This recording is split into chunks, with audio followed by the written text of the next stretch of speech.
Friends நம்ம சாட்சியில் என்ன பார்க்க போகிறோம் அப்படின்னா ஆர்ஆர்பியில் ரீசெண்டாக நிறைய டைம்ஸ் கேட்குற இந்த ரேஷியோவில் உங்களுக்கு இன்கம் அண்ட் எக்ஸ்பெண்டிச்சர் மாடல் வந்து பார்க்கலாம். ரொம்ப சிம்பிள் தான். இதுக்கு முன்னாடி நம்ம வந்து இதுக்கு முன்னாடி நான் வந்து ஆடிங் சம் காட்டியிருந்தேன். அதே மாடலில் தான் இதை பண்ண போகிறோம். இன்கம் எக்ஸ்பெண்டிச்சர் சம் கொடுத்தாங்கன்னா உங்களுக்கு இந்த மாதிரி தான் வேடிங்காக இருக்கும். நீங்கள் இப்படி எழுதிங்க இந்த மாதிரி இருக்கும். இன்கம்னா நம்மளோட வருமானம், எக்ஸ்பெண்டிச்சர்னா செலவு. ஸோ இதில் சேவிங்ஸ் கொடுக்குறாங்க. அங்கே வந்து நீங்கள் மைனஸ் பண்ணணும். இதை மட்டும் ஞாபகம் வச்சுக்கோங்க. ஃபஸ்ட்டு ஸ்டெப்பு அது வந்து நீங்கள் பண்ண ஆரம்பிச்சிங்கன்னா போதும். நல்லா தெரிஞ்சுக்கணும். இதை வந்து நம்ம ஈக்குவேஷன் மாடலில் கொண்டு போகலாம். அதாவது வந்து பார்த்தீங்க அப்படின்னா இங்கே வந்து 2 இந்த இதை அப்படியே நீங்கள் வந்து போட்டுக்கோங்க, ரேஷியோவில் போட்டுக்கோங்க. ஸோ போட்டுட்டு எக்ஸ்பெண்டிச்சர் எப்பயுமே ரைட் சைடு போடுற மாதிரி பார்த்துக்கோங்க. இது வந்து எப்பயுமே அந்த மாதிரி போட்டுக்கோங்க. நம்ம இதுக்கு முன்னாடி போட்ட அதே சம் மாடல் தான். ஸோ நான் என்ன சொன்னேன், சேவிங்ஸ் பொறுத்த வரைக்கும் நம்மளுக்கு மைனஸில் தான் வரணும் அப்படின்னு சொன்னேன். ஸோ இதை இப்போ நீங்கள் கிராஸ் மல்டிப்ளை பண்ணுங்கள். ஸோ இதை வந்து கொஞ்சம் ஸ்பீடாக பண்ண ஆரம்பிச்சிட்டிங்க அப்படின்னா இந்த மாதிரி சம் வந்து டக்குன்னு போட்டுடலாம். ஸோ கால்குலேட்டிவில் கொஞ்சம் மிஸ்டேக் பண்ணுறீங்க அப்படின்னா இந்த மாதிரி சம் கொஞ்சம் ட்விஸ்ட்டாக இருக்கும். ஆனால் நீங்கள் ஈஸியாக மல்டிப்ளை பண்ணீங்க அப்படின்னா போதும். ஸோ இதை வந்து நீங்கள் டேரெக்டாக, அதாவது இந்த இடத்துல மல்டிப்ளை பண்ணுறப்போ 2 இடத்துலையுமே மல்டிப்ளை பண்ணணும். அதை கரெக்டாக பார்த்துக்கோங்க. ஒரு இடத்துல மல்டிப்ளை பண்ணி தப்பு பண்ணிடுறாங்க. ஸோ இங்கே 15,000 அப்படின்னு சொல்லிட்டு வரும்.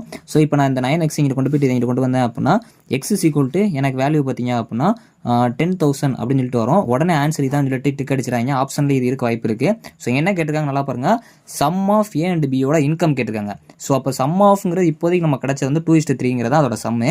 ஸோ அப்போ சம் எவ்வளவு, அப்போ 5. ஸோ இங்கே நம்ம எவ்வளோ கண்டுபிடிச்சிருக்கோம், 10,000 கண்டுபிடிச்சிருக்கோம். ஸோ அப்போ ஆன்சர் எவ்வளோ அப்படின்னா 50,000 அப்படிங்கிறது ஆன்சரு. சப்போஸ் எக்ஸ்பெண்டிச்சர் கேட்குறாங்கன்னா நீங்கள் அதை 2 பண்ணுற மாதிரி இருக்கணும். இல்லை தனியாக ஒருத்தவங்களோட இண்டிவிஜுவலாக கேட்குறாங்கன்னா அவங்களோட ரேஷியோ எடுத்து மல்டிப்ளை பண்ணுற மாதிரி இருக்கணும். இதே மாடல் இன்னொரு சம் காட்டுறேன். ஸோ இப்போ பார்த்தீங்க அப்படின்னா PQவோட ரேஷியோ வந்து கொடுத்துருக்காங்க. நான் நார்மலாக சொன்ன மாதிரி தான். எக்ஸ்பெண்டிச்சர் எப்பயுமே இப்படி ரேஷியோவில் போட்டுருங்க.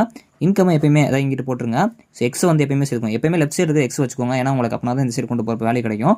ஸோ 200 சேவ் பண்ணுறாங்க. சேவ்னாலே மைனஸ். அதாவது நம்ம எப்பயும் சேவ் பண்ணணும்னா ப்ளஸ் ஆகும். ஏன்னா வீட்டில் சேர்த்து வைக்கிறப்போ மைனஸ் ஞாபகம் வச்சுக்கோங்க. இதை கிராஸ் மல்டிப்ளை பண்ணுங்கள்.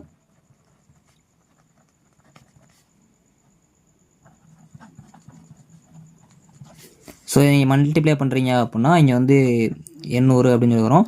18x - 600 அப்படின்னு வரும். எக்ஸ் இங்கே கொண்டு வரோம் அப்படின்னா 2x = இங்கே பார்த்தீங்க அப்படின்னா 200 வரும். ஸோ அப்போ எக்ஸோட வேல்யூ 100. ஸோ இப்போ அவங்க என்ன கேட்டிருக்காங்க, கியூவோட வேல்யூ மட்டும் தான் கேட்டிருக்காங்க. கியூவோட ரேஷியோ என்ன, 6.